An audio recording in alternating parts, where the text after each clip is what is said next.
How's it going, everybody? I'm meteorologist Joey Cragness. Today I'll be filling in for Taylor. We have quite a bit to go over for today. We had a nice little 4-star hail map in Texas yesterday.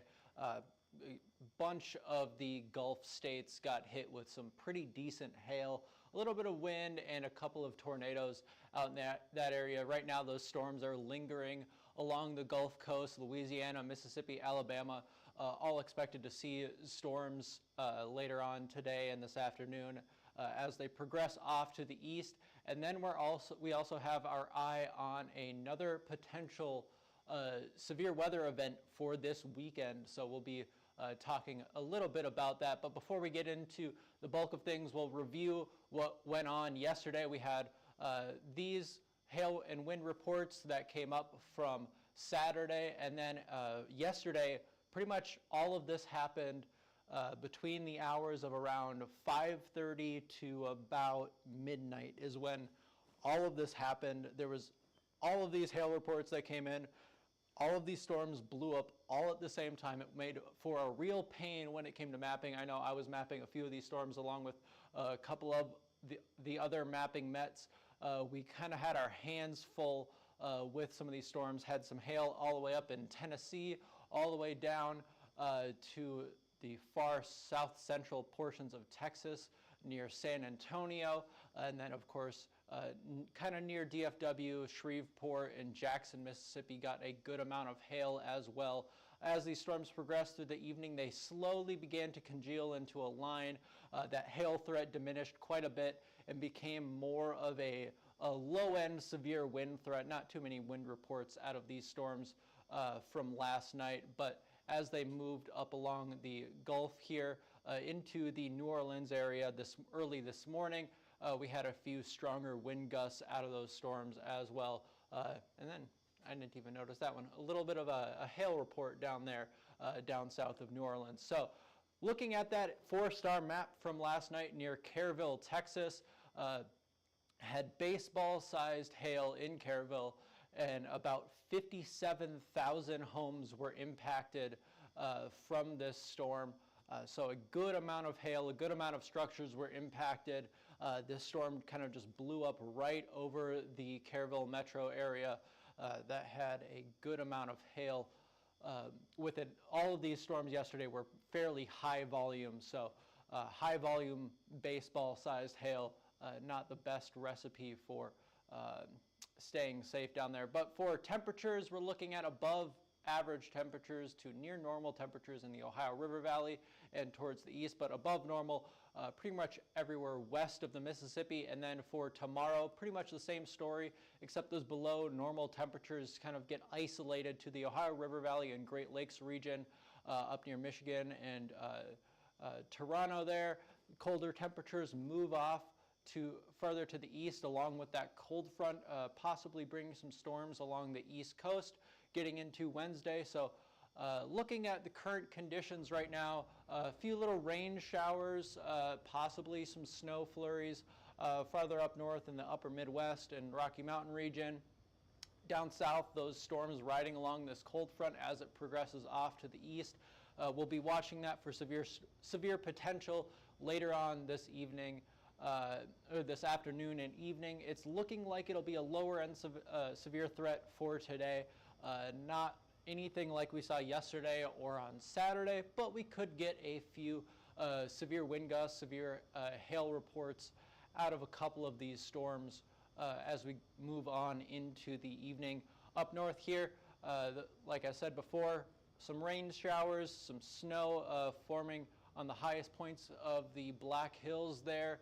And then further off to the northeast here, got some good snow wrapping around this low pressure system for Maine, Vermont, and New Hampshire, and then rain following along for Boston and the other northeast states there.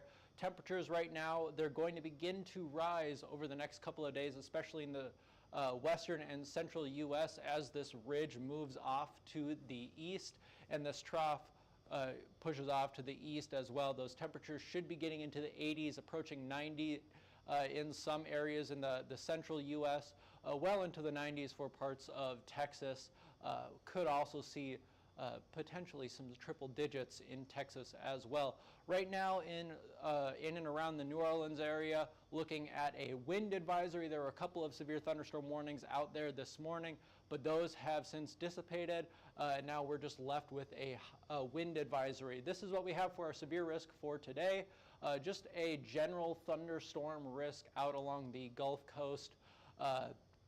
Moving into this afternoon, we could see some severe wind gusts, especially right along the coast here with this kind of mess of a system, and then it dissipates as we get later on into the evening. Looking at early tomorrow morning, we could see some storms continuing off into the Ohio River Valley, but tomorrow is expected to be fairly quiet. Maybe some storms up in the Chicago or the Illinois and Indiana area, but nothing is expected to be high-end severe by any means. But then late Tuesday night, very early Wednesday morning, we'll get some storms popping up in Oklahoma and northern Texas. Now, these aren't expected to be severe, but they could be fairly strong. So we may get an isolated severe report or two out of these storms going into very early Wednesday morning. Your Wednesday morning commute, if you're anywhere along the I-35 or I-40 corridor, could see a few thunderstorms as you're making your way into work. But the main story we're looking at, this low pressure system, this is going to be what kind of kicks off that severe threat that we're looking ahead to for this weekend. But right now we have an isolated severe threat for the Pacific Northwest, not something that you see too often out there. Just could get a few isolated severe thunderstorms in Washington, Oregon, and Idaho, but not expecting, a big outbreak or anything. But for them, this is a fairly reasonable event. So a hail forecast for Pacific Northwest, something that we don't get to do quite often. But Spokane and Pendleton looking like the highest risks for hail potential, lower end risk for Seattle, Portland, and Eugene, Oregon, but pretty much everywhere in this area could see an isolated severe hail report or two. So this is for Wednesday. Again, looking ahead a few days, expecting the next couple of days to be fairly quiet. But then wind gusts pretty similar to the hail threat out there. Looking, you could see an isolated 60-mile-per-hour gust. But for Wednesday, we're expecting maximum size of up to a quarter, which is a fairly large hailstone for that area of the U.S. They don't get massive hail by any means. Peas, maybe half-inch hailstone is fairly normal up there, but up to a quarter isn't super common up in that area. So as we get into Thursday, that low pressure system will progress off to the east, and then we'll get some showers building in Thursday evening and into Friday for parts of Oklahoma and further off into the central U.S. So Oklahoma City is actually included in this risk for Saturday. We could see some severe thunderstorms build in there later on in the afternoon. And then going into Sunday, the risk expands quite a bit, and we're looking at something similar to the size of the risk that we had for March 14th not too long ago. This isn't expected to be nearly as high-end of a severe event, but the area of coverage is going to be up there with it. So we'll be keeping an eye on that to see how things progress as we get a little bit better resolution in our model data.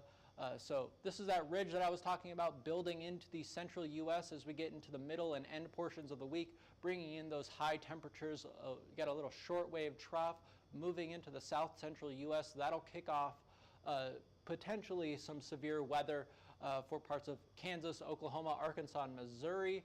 And then as we move into Sunday, that trough progresses off further to the east, increases in size and coverage, and pretty much the entire eastern U.S. looks to be at risk for possibly seeing some severe weather on Sunday. And then we'll be watching this trough moving in early April. We're already in April now. March flew by already, but looking towards the end of this upcoming week, April 3rd, another trough moving onto the coast of the U.S. So this could be another system that we're watching for severe weather.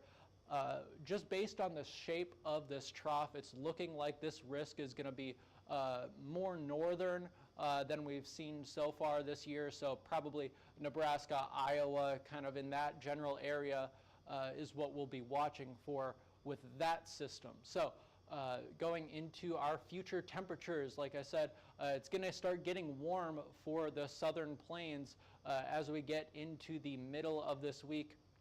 Low temperatures, not getting very cold, only in the upper 50s, low 60s for your overnight low temperatures. Still fairly cold up in the Great Lakes region. It is still basically winter up there, so not too much of a surprise for them. But then as we get into Wednesday, temperatures in the 70s and 80s, and then really getting warm on Thursday, those 80s building all the way up into portions of Kansas and even far southern Nebraska, expected to get into the low, at the very least, low 80s. Those warm temperatures stick around, building all the way up to Minneapolis, 75 degrees up there. So fairly well above average for them this time of year. And then that'll kind of set the stage for potentially some severe weather as we get into Saturday. Those warm temperatures will provide more lift for those severe thunderstorms. So we'll be watching that very closely. It could get a little breezy. We have that low pressure system moving off to the east there in the Great Lakes region, currently getting some fairly strong wind gusts, and then wind dying down as we go later on into this week. A few gusty spots around the country, but nothing terribly strong or windy like we saw a couple weeks ago. And then as this system kind of builds in, we'll get slightly stronger wind gusts in the central U.S. As we get closer to the end of the week. Right now, our 6 to 10 day temperature outlook has above average temperatures for pretty much the entire southern 2/3 of the country. Few spots very far north could see below average temperatures, but expecting those above average temperatures to be present across most of the country. Above average precipitation as well, which is good considering many areas around the country are seeing some drought, especially that drought building back in on the west coast after those fires. They had a little bit of relief, but it was almost too much relief. They had a lot of flooding.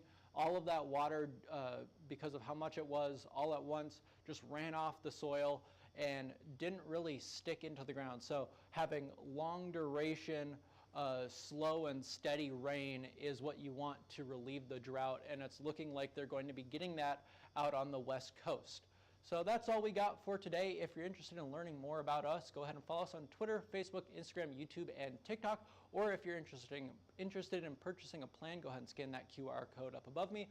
Or you can give us a call at 855-334-4245, email us at info@hailtrace.com, or check out our website at hailtrace.com. That's it for now. I'm meteorologist Joey Cragness. Thanks for watching.